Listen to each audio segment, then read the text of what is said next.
Hello student, आज मैं आपको एक बहुत इम्पोर्टेंट टॉपिक पढ़ाने जा रहा हूँ और जिस टॉपिक के लिए मुझसे कई कई सारे स्टूडेंट ने मुझसे बात की है और कहा है और रिक्वेस्ट भी की है। देखिए, 8085 तो हमने बहुत अच्छी तरीके से पढ़ा है, बहुत सिंपल था वहाँ पर, क्योंकि 8 बिट का आपका रजिस्टर होता था और 16 बिट के आपके एड्रेस होते थे, वहाँ पर कोई ऐसा इशू नहीं होता था। लेकिन यहाँ पर जब हम माइक्रो प्रोसेसर 8086 के बारे में पढ़ते हैं तो यहाँ पर जो एक सबसे बड़ा इशू आता है वो ये आता है कि यहाँ पर 16 बिट का तो डेटा होता है, लेकिन यहाँ पर 20 बिट का एड्रेस होता है। ठीक है, लेकिन हम क्या होते हैं, हम इसके लिए यूज टू नहीं होते हैं और जब कभी हमें 16 बिट से आगे 20 बिट की ज़रूरत पड़ती है तो हमें थोड़ी सी दिक्कत होती है। ठीक है, लेकिन 8086 में जैसा कि आप स्क्रीन में पेज नंबर 1 पर देख पा रहे हैं कि मैंने बिल्कुल बेसिक से स्टार्ट किया है। आप ठीक है देख सकते हैं कि जैसे चलिए, अगर आपको फिजिकल एड्रेस या मेमोरी एड्रेस या फिर हम इसको 20 बिट एड्रेस बोलते हैं, इसको पढ़ने के पहले हमें थोड़ा सा ये समझना पड़ेगा कि माइक्रो प्रोसेसर 8086 का फिजिकल और रजिस्टर वेटेज क्या होता है। ठीक है, तो चलिए स्टार्ट करते हैं कि ठीक है, मतलब जैसे मैंने आपको लिखा हुआ है कि जैसे कि बेसिक स्ट्रक्चर ऑफ 8086 रजिस्टर्स। ठीक है, आप सबने इसका ब्लॉक डायग्राम या आर्किटेक्चर पढ़ा होगा, तो इसमें आप लोगों ने इसमें एएलयू अरिथमेटिक लॉजिक यूनिट देखा होगा, फ्लैग रजिस्टर्स देखा होगा।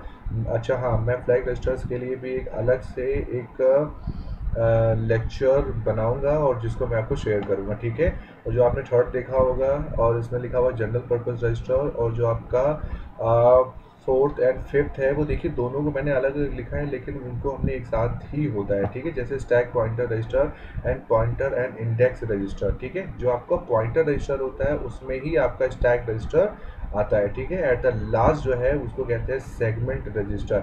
सेगमेंट रजिस्टर बहुत इंपॉर्टेंट होता है क्योंकि जब हम मेमोरी एड्रेस या फिजिकल एड्रेस बनाते हैं उसमें सबसे पहले हमें बेस एड्रेस की ज़रूरत पड़ती है, और जो बेस एड्रेस होता है वो आपका सेगमेंट रजिस्टर ही होता है।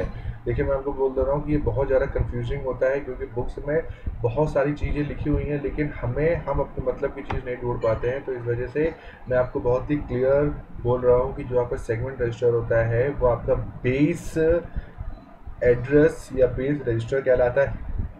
उसके पहले जितने भी आपके रजिस्टर्स हैं वो सारे रजिस्टर्स आपके इफेक्टिव एड्रेस, लॉजिकल एड्रेस या फिर ऑफसेट रजिस्टर कहलाते हैं। ठीक है, ये दोनों की ज़रूरत हमें आगे पढ़ने वाली है। ठीक है, तो चलते हैं हम इसको वन बाय वन इसको देखने की कोशिश करते हैं कि जैसे कि आपका एएलयू है। ठीक है, हम लोग पहले भी पढ़ चुके हैं कि जो एएलयू होता है वो आपके किसी भी प्रोसेसर के अरिथमेटिक एंड लॉजिकल ऑपरेशंस को कैलकुलेट करता है और उसको एक्यूमुलेटर में सेव कर देता है। फ्लैग रजिस्टर्स आपको मैं आपको बोल चुका हूँ, फ्लैग रजिस्टर्स क्या होता है, जो भी आपके एएलयू के स्टेटस को शो करता है। अलग अलग माइक्रो प्रोसेसर में अलग अलग फ्लैग रजिस्टर्स हो सकते हैं। ठीक है, थर्ड पोजीशन में क्या है, जनरल पर्पज रजिस्टर्स। ठीक है, बाकी जैसा कि 8085 में हम लोगों ने जनरल पर्पस रजिस्टर पढ़ा था, वहाँ बहुत सिंपल होता है, वहाँ सिर्फ A B C D E और एच और एल आपके जनरल पर्पस रजिस्टर हुआ करते थे। लेकिन जब हम यहाँ पे 8086/88 की बात करते हैं तो यहाँ पर आपके सारे रजिस्टर 16 बिट के होते हैं और यहाँ पर आपका ए एक्स, बी एक्स, सी एक्स और डी एक्स होते हैं, ये आपके 16 बिट के होते हैं। और अगर मुझे 8 बिट के रजिस्टर्स की ज़रूरत पड़ेगी तो मैं क्या करूँगा, ए एक्स को ए एच और ए एल, और सिमिलरली हम क्या करेंगे, B H B L, C H C L, D L. H और एल, यहाँ पर बहुत लोग कंफ्यूज होते हैं कि एल मतलब एच एल रजिस्टर पेयर नहीं है। यहाँ एल का मतलब होता है लोअर और एच का मतलब होता है हायर। अगर मैं फॉर एग्जांपल बोलना चाहूँ कि ए एच, ठीक है, तो अगर मैं ए एच को बोलूँगा तो कि A H is a higher 8 bit register of A X and A L is a lower 8 bit of A X. ठीक है, चलिए अब मैं बात करता हूँ फोर्थ नंबर पर जो लिखा हुआ आपका स्टैक पॉइंटर, जिसको हम लोग शॉर्ट में बोलते हैं एस पी। वहाँ पर क्या होता है, स्टैक पॉइंटर, यहाँ पर भी स्टैक पॉइंटर होता है। ठीक है, स्टैक पॉइंटर और इंडेक्स रजिस्टर्स अगर आप देखें अपने नोट्स पर यहाँ पर फिफ्थ पोजीशन में जो नीचे मैंने SP, VP और IP लिखा हुआ है, तो इनके फुल फॉर्म आपको पता ही होंगे क्या, स्टैक पॉइंटर, बेस पॉइंटर और इंस्ट्रक्शन पॉइंटर। ठीक है, स्टैक पॉइंटर वहाँ भी वही काम करता था जो यहाँ करता था, कि किसी भी मेमोरी लोकेशन के एड्रेस को होल्ड करने का काम करता था। बेस एड्रेस यहाँ पर या बेस पॉइंटर यहाँ पर नया जुड़ा हुआ है, क्योंकि जब हम 20 बिट की बात करते हैं तो यहाँ पर बेस एड्रेस बड़ा इंपॉर्टेंट होता है, कि अगर आपको स्टैक पॉइंटर चाहिए तो आपके पास बेस एड्रेस भी होना चाहिए, और सिमिलरली इसी तरीके से इंस्ट्रक्शन पॉइंटर। और जो आपके इंडेक्स रजिस्टर्स होते हैं यहाँ पर 2 टाइप्स के होते हैं, एक होता है SI जिसको हम लोग बोलते हैं सोर्स इंडेक्स, दूसरा होता है DI जिसको हम लोग बोलते हैं डेस्टिनेशन इंडेक्स। ठीक है, at the last, at the sixth position, segment registers. Okay, as we know that okay, there are 4 segment registers, CS, DS, SS and ES. Okay, इनके फुल फॉर्म आपको पता है कि CS अगर होगा तो उसको बोलेंगे कोड सेगमेंट रजिस्टर्स, और अगर हम बात करेंगे DS की तो उसको बोलेंगे डेटा सेगमेंट रजिस्टर, SS को बोलेंगे स्टैक सेगमेंट रजिस्टर्स, और एट द लास्ट ES को बोलेंगे एक्स्ट्रा सेगमेंट रजिस्टर। इन्हीं को देखिए मैंने यहाँ पर 3 स्टार्स भी लगा रखे हैं आपके नोट्स के लास्ट लाइन पर, कि इसी को हम बेस एड्रेस की तरह यूज करते हैं। ठीक है, नेक्स्ट पेज के लिए हम आपके लिए दूसरा लेक्चर बनाएंगे, या फिर मैं आपको इसी में इसको ऐड कर दूंगा। यस, चलते हैं पेज नंबर 2 की तरफ। पेज नंबर 1 में हम लोगों ने 8085 के जितने भी रजिस्टर्स है उसके बारे में पढ़ा है। अब पेज नंबर 2 में, जैसा कि आप स्क्रीन में देख पा रहे हैं, कि पेज नंबर 2 बहुत इंपॉर्टेंट है, क्योंकि पेज नंबर 2 पर मैंने एक छोटा सा फार्मूला कह लीजिए या फिर रूल कह लीजिए, और मैंने एक टेबल बनाया हुआ है कि जिसमें बेस एड्रेस और offset address, effective address and logical address तो मैंने अलग अलग लिखा हुआ है। ये सारी चीज़ें आपको बुक में तो मिलेंगी, लेकिन बहुत एक्सप्लेन वे में मिलेंगी और बहुत अलग अलग तरीके से मिलती है। इसी वजह से ये बहुत ज़्यादा कंफ्यूजिंग टॉपिक होता है किसी भी स्टूडेंट्स के पॉइंट ऑफ व्यू से। ठीक है, चलिए बात करते हैं पेज नंबर 2 में। देखिए पेज नंबर 2 में मैंने एक छोटा सा एक रूल लिखा है या फार्मूला लिखा हुआ है, कि जिसको मैंने लिखा हुआ फिजिकल एड्रेस, शॉर्ट में मैंने इसको PA लिखा हुआ है, या फिर और हमने लिखा हुआ मेमोरी एड्रेस, और इसको शॉर्ट में मैंने लिखा हुआ है MA। आगे आप किसी भी फार्मूले में या कहीं पर आप PA और MA देखेंगे तो आप फिजिकल एड्रेस और मेमोरी एड्रेस को आप समझेंगे। ठीक है, तो देखिए ये किसके बराबर होता है, ये बराबर होता है कि बेस एड्रेस और प्लस जुड़ता किसके साथ है। देखिए यहाँ पर अलग अलग नेम्स होते हैं इफेक्टिव एड्रेस के। पहला तो नाम होता है इफेक्टिव एड्रेस, दूसरा होता है ऑफसेट एड्रेस, और जो लास्ट नेम होता है उसको बोलते हैं लॉजिकल एड्रेस। क्योंकि कई स्टैंडर्ड बुक्स में, क्योंकि मैं हमेशा कहता हूँ कि आप किसी भी बुक से पढ़ सकें, पढ़िए और ज़रूर पढ़िए। ठीक है, तो इस वजह से मैं आपको हमेशा कहता हूँ कि आपको उनके नोटेशंस पता होने चाहिए, कि नोटेशंस के लिए इफेक्टिव एड्रेस जिसको हम ये बोलते हैं, ऑफसेट एड्रेस या लॉजिकल एड्रेस कहीं भी मिलेगा, आप उसको समझ सकेंगे कि मैं किसके बारे में बात कर रहा हूँ। ठीक है, अगर मैं शॉर्ट फॉर्म में लिखूँ, देखिए मैंने नेक्स्ट लाइन में लिखा हुआ है PA और MA is equal to BA plus effective address और ऑफसेट एड्रेस और लॉजिकल एड्रेस। ठीक है, देखिए यहाँ और ज़्यादा बहुत इंपॉर्टेंट चीज़ जो ये टेबल है, टेबल में देखिए कि अगर आप जैसा देख पा रहे हैं आपके लेफ्ट हैंड साइड पर मैंने टेबल में बेस एड्रेस लिखा हुआ है, और राइट हैंड साइड के जो टॉप पर हेडिंग लिखी हुई है वहाँ पर मैंने ऑफसेट एड्रेस लिखा हुआ है, इफेक्टिव एड्रेस लिखा हुआ है और लॉजिकल एड्रेस भी लिखा हुआ है। ठीक है, तो अगर आप देख सकते हैं कि अपने लेफ्ट हैंड साइड पर कि जहाँ बेस एड्रेस लिखा हुआ है उसके नीचे मैंने चारों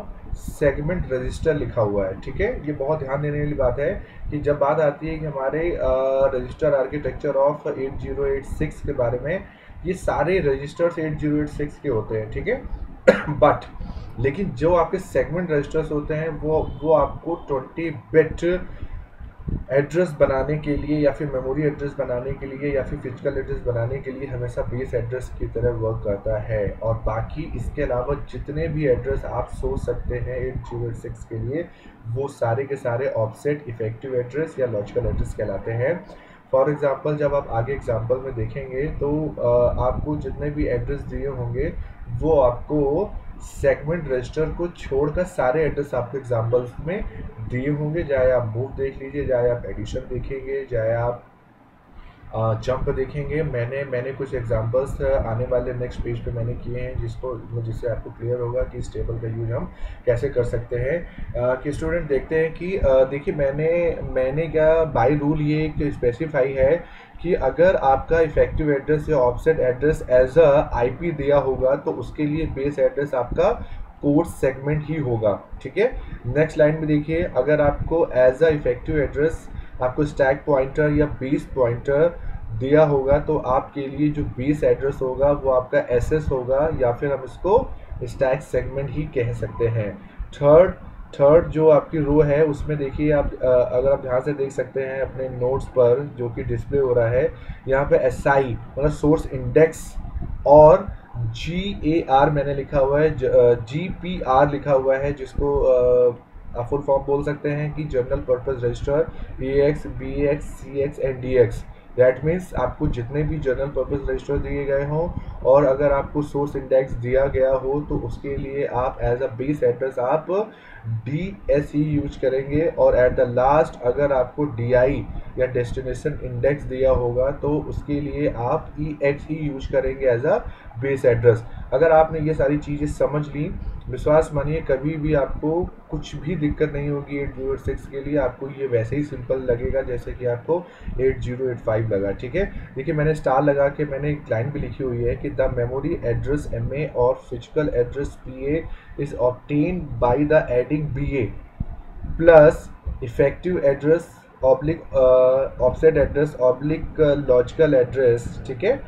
बट BA, देखिए BA के लिए मैंने एक लाइन लिखी है, बड़ा इंपॉर्टेंट होता है। क्यों? देखिए अगर देखिए मुझे 20 बिट की ज़रूरत पड़ती है, ठीक है। इसके लिए बड़ा इंपॉर्टेंट ये होता है कि 4 बिट तो मुझे जो गिवन होगा आपका ऑफसेट एड्रेस वो वहाँ से मिल जाएगा।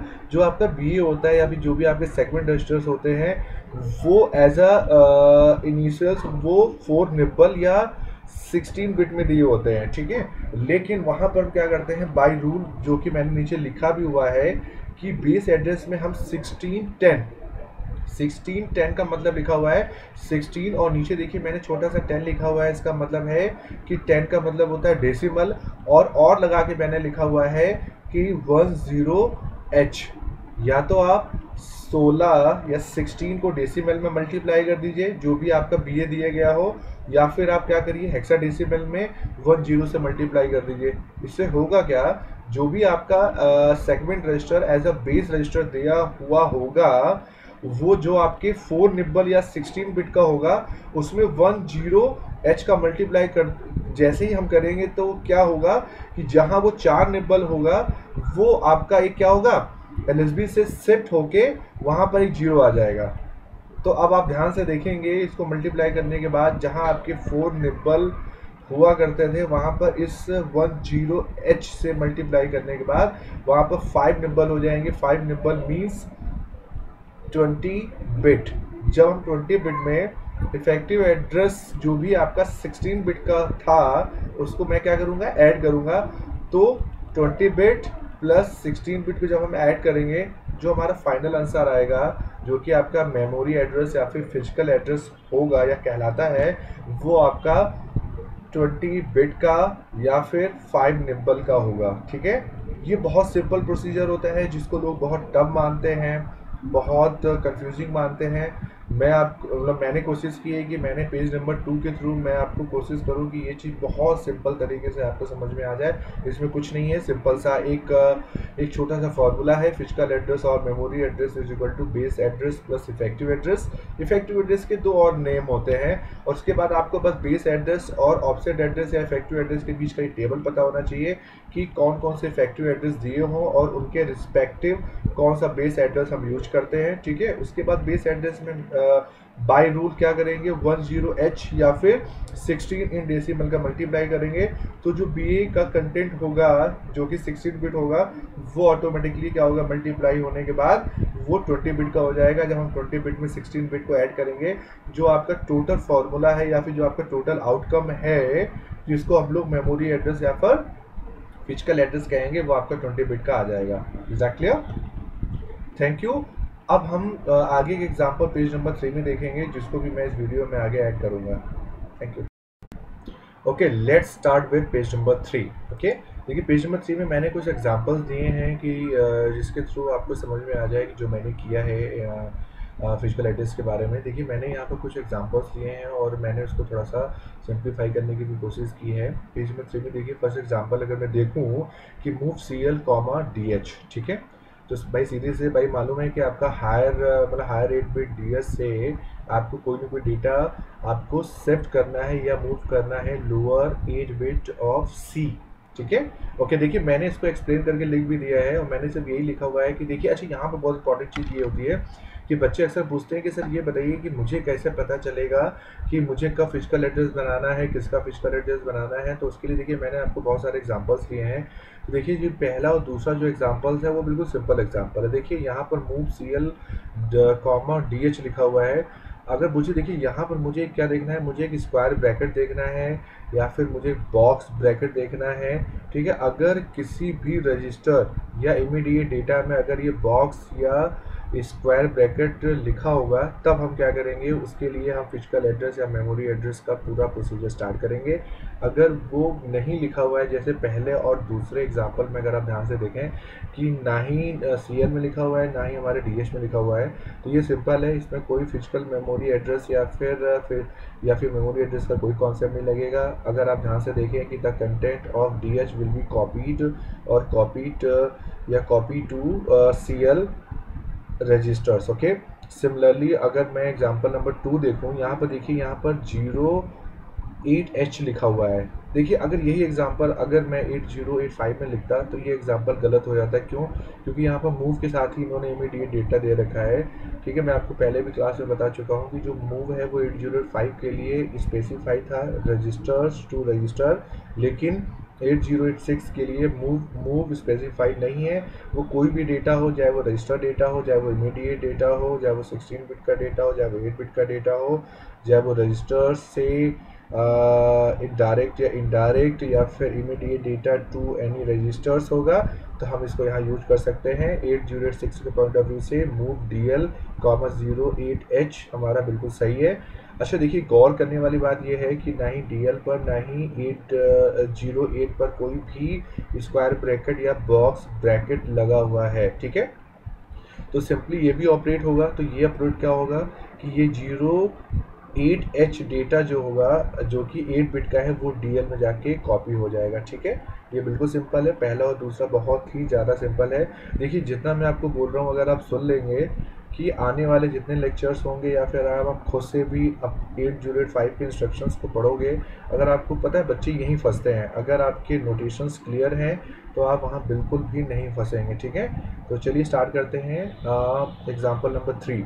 ये देखिए, यहाँ देखिए मैंने लिखा हुआ है कि move DX comma square bracket of 08H। ठीक है, अब देखिए जहाँ पर ये आपका स्क्वायर ब्रैकेट आ गया वहाँ पर मुझे तुरंत सोचना है कि 8086 में मेमोरी एड्रेस या फिर 20 बिट का एड्रेस मुझे बनाना है। ठीक है, अब देखिए जो आपके 08H है ये आपका ऐसा इफेक्टिव एड्रेस दिया होगा।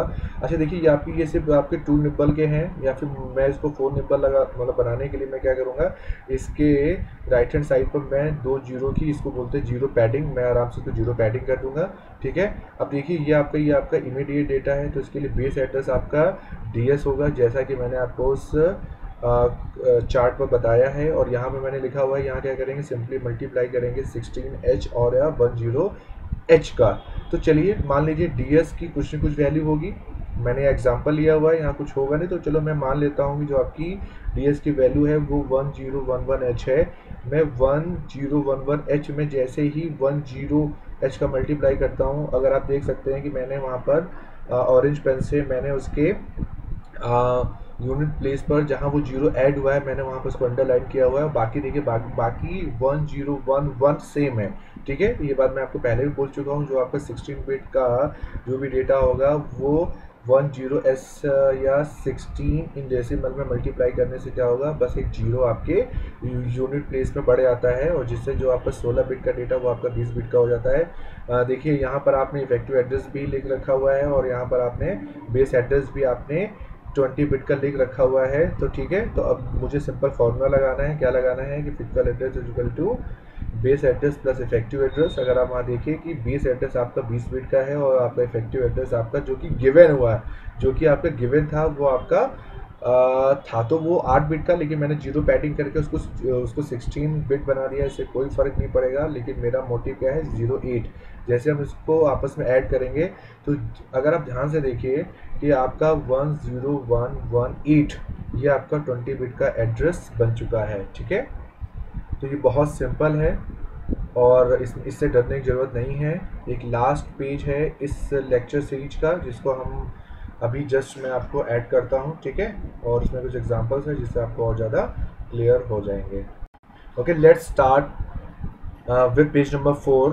पेज नंबर 4 में मैंने कुछ दो एग्जांपल्स और मैंने ऐड किए हैं, और यहाँ पर देखिए सिंपली आपको पता होना चाहिए कि किस तरीके से वर्क करता है, ठीक है। अब हम बात करेंगे कि 8086 में अगर ब्रैकेट लगा हो या नहीं लगा हो तो उससे हमारा क्या इफेक्ट होता है, ठीक है। देखिए अगर जैसे लिखा हुआ है मूव CX कॉमा ब्रैकेट में तो BX, ठीक है। तो अगर मैं इसको सिंपल तरीके से समझूँ कि इसका मतलब ये है कि जो भी आपका BX का जो भी इसका इफेक्टिव एड्रेस होगा या फिर जो इसका मेमोरी एड्रेस होगा उसका जो कंटेंट होगा वो आपका CX में आके स्टोर हो जाएगा। इसका सिंपल यही मेथड है, ठीक है। अगर ये 8085 में होता है तो क्या होता है कि BX का जो भी आपका 16 बिट का एड्रेस होता है वहाँ पर हम जाते हैं, वहाँ का जो भी आपका 8 बिट का डेटा होता है मैं वहाँ से उसको कॉपी करता और फिर मैं आपको CX में जाके यहाँ पर मैं इसको पेस्ट कर देता। लेकिन यहाँ पर क्या है, यहाँ पर BX के साथ एक प्रॉब्लम ये है कि यहाँ पर ये एक ब्रैकेट के अंदर लिखा हुआ है और इसके लिए मुझे मेमोरी या फिर फिजिकल एड्रेस मुझे बनाना होगा, ठीक है। तो चलिए स्टार्ट करते हैं, वही प्रोसीजर है हमारा, ठीक है। मेमोरी और फिजिकल एड्रेस इक्वल टू क्या हो जाना चाहिए, BA प्लस इफेक्टिव एड्रेस।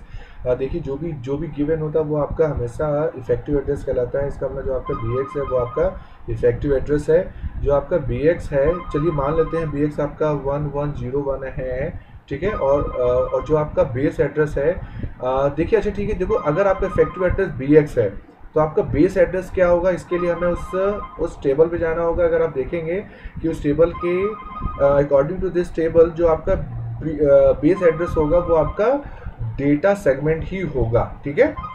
तो चलिए मान लेते हैं डेटा सेगमेंट में भी कोई वैल्यू है 1A00H मान लेते हैं, ठीक है। 1A00H में हम जैसे ही मल्टीप्लाई करेंगे कि 10H का, तो देखिए उसके यूनिट प्लेस में एक जीरो और एक्स्ट्रा बढ़ जाता है, तो ठीक है। तो BA आपने कैलकुलेट कर लिया है, इफेक्टिव एड्रेस का को हमने मान ही लिया है 1101H, इन दोनों को हम ऐड कर देंगे। तो देखिए ऐड करने के बाद जो आपका मेमोरी एड्रेस या फिर फिजिकल एड्रेस आता है वो आपका 20 बिट या फिर 5 निपल का आता है। देखिए क्या लिखा हुआ है, 1B101H लिखा हुआ है, ठीक है।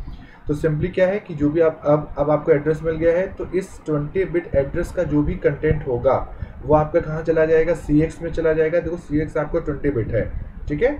या तो आप क्या करिए, जो भी आपका content of memory address will be copy to the CL and next to the memory address, या फिर आप कह सकते हैं the content of next to the memory address will be copy to CH, ठीक है। इस तरीके से मैंने देखा कि जो भी आपका 20 बिट का इफेक्टिव एड्रेस या फिर मेमोरी एड्रेस है उसका डेटा मैंने CX में जाके स्टोर कर दिया है, ठीक है।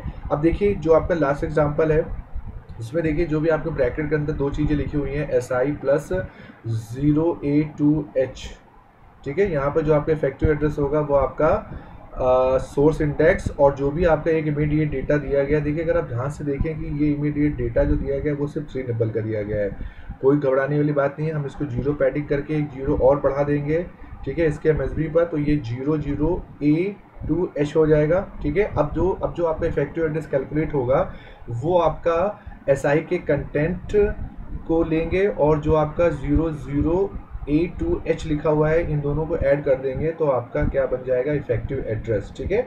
यहाँ घबराने की जरूरत नहीं है। अच्छा, जो अब आपका इफेक्टिव एड्रेस दिया हुआ है यहाँ पर जो भी आपका ब्रैकेट के सबसे लेफ्ट हैंड साइड पर लिखा होता है उससे हम डिसाइड करते हैं कि जो हमारा बेस एड्रेस क्या होगा, ठीक है। अगर आप ध्यान से देखें यहाँ पर सबसे लेफ्ट हैंड साइड पर लिखा हुआ है SI के अगर हम टेबल पर देखें कि SI के मतलब SI को यूज करें तो भी आपका बेस एड्रेस आपका डेटा सेगमेंट लिख के ही आता है, ठीक है।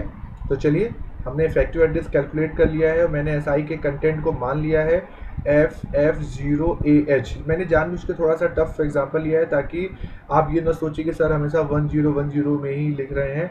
आप लिखिए, इसको कैलकुलेटर से कैलकुलेट करिए, आप इसको ऐड करिए, आपका एग्जांपल वही आंसर वही आएगा जो मैंने यहाँ पर लिख रखा हुआ है। तो आपका इफेक्टिव एड्रेस क्या आ गया, FFACH, और आपको बेस एड्रेस कैलकुलेट करना है तो बेस एड्रेस इफेक्टिव एड्रेस के रिस्पेक्ट में कैलकुलेट किया जाता है। तो यहाँ पर क्या हो जाएगा, DS आपका बेस एड्रेस हो जाएगा। और चलिए मान लेते हैं DS का भी एक हम डेटा मान लेते हैं।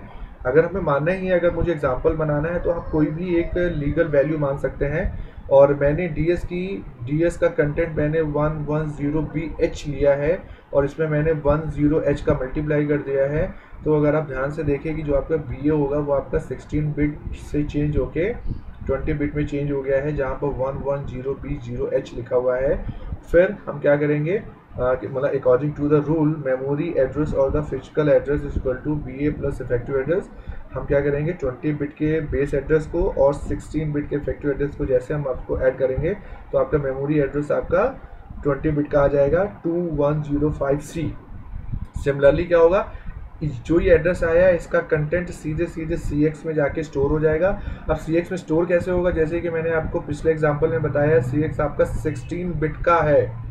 तो होगा क्या, जो भी आपका मेमोरी एड्रेस आई है उसका जो कंटेंट होगा वो आपका 8 बिट का होगा। ऑब्वियसली बात है कि आपको पता है कि मेमोरी में जो भी डेटा स्टोर होता है वो आपका 8 बिट का ही डेटा स्टोर होता है।